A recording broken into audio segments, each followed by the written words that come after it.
inshuti y'Imana Imana bagiye gusezerana imbere y'Imana kugira ngo bayiragize urukundo rwabo, bayiragize inshingano bagiye kwiyemeza muri iri sakramento ryo gushyingirwa. Tubasabire rero kugira ngo ibyo biyemeza bazabashe kubitunganya uko Nyagasani abibifuzaho. Ibyaha byacu kugira ngo dushobore kumva ijambo ry'Imana no gutura igitambo cy'Ukaristiya dufite umutima mwiza. Bemereye imbere y'Imana ishobora byose, imbere y'abantu n'abavandimwe, banashoboye rwose mu byo natekereje, mu byo navuze, mu byo nakoze, mu byo niyemeje gutunganya, kuko narashoboye rwose icyo gituma n'Imana y'Umutagatifu cy'iteka, abamarayika bose, n'abatagatifu bose, n'abavandimwe, mu musabire twese Imana yacu.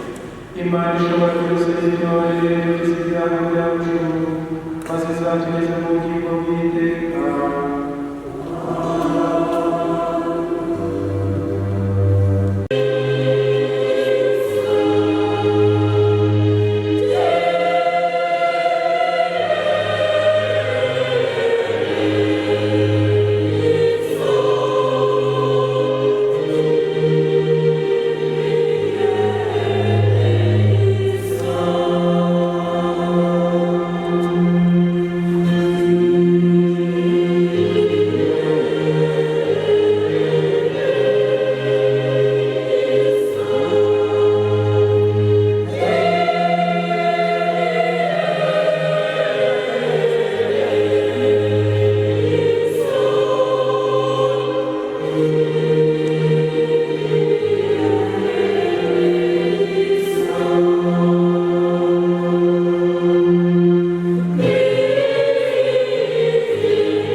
yongera igihe cya mbere kiragera, mwabwira abaherezaga ati icyo ababwira cyose mugikore.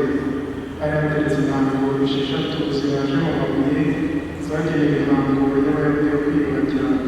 Intango yose yajyakwamo inshuro ebyiri cyangwa eshatu z'ikibindi. Yesu arababwira ati nimuzuze amazi izo ntango. Barazisendereza kugera ku rugara. Yesu arongera arababwira ati ngaho noneho nimudahe mushyire umugereka w'ubukwe. Baramushyira.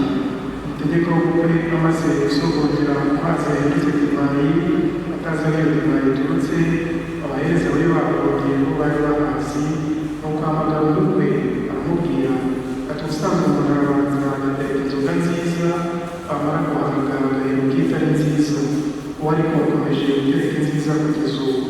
Abikana mu Galileya niba Yesu yatangiye ikimenyetso cye cya mbere, maze agaragaza ikuzo rye, nuko abigishwa be baramwemera. Iyo ni Evanjili ntagatifu. Ijambo na Judith ributsa uyu munsi uko gushyingirwa ari ubumwe, ari ubumwe bw'umugabo n'umugore, ari ubumwe kugira ngo bafashanye mu mibereho yabo, ari ubumwe kugira ngo barebe ko bikwiriye aho Imana ibahaye. Ubwo rero ibyo ngibyo iyo ari isakaramentu, isakaramentu muri Kiliziya biba bibasaba ibintu bine mutagomba kwibagirwa. Icya mbere ni ubumwe, kubumwe, gushyira hamwe byose nta na kimwe gisigaye inyuma. Ubumwe. Icya kabiri ubudahemuka, ni isezerano mugiye kugira hagati yanyu, ariko nanone Imana imbere y'Imana. Kuvuga rero ko ubudahemuka ni ukudahemukira Imana mukayikomeraho, hanyuma kandi ubudahemuka Jean de Dieu ntahemukireje Judith agaragara kudahemukira Jean de Dieu, kudahemukirana. Icya gatatu uburumbuke. Uburumbuke hari ukubyara, ariko hari no kwera imbuto abandi, abababona, abo mubana, abo muri kumwe mu burumbuke byose. Kuko niyo bavuze bati kanaka yampaye urugero rwiza, avuga ngo yegereye imbuto. Yegereye imbuto rero uvuga ko namuhungukiye, namubereye umuha urugero urumbuke. Icya kane udatandukana. Icya kane ni iki?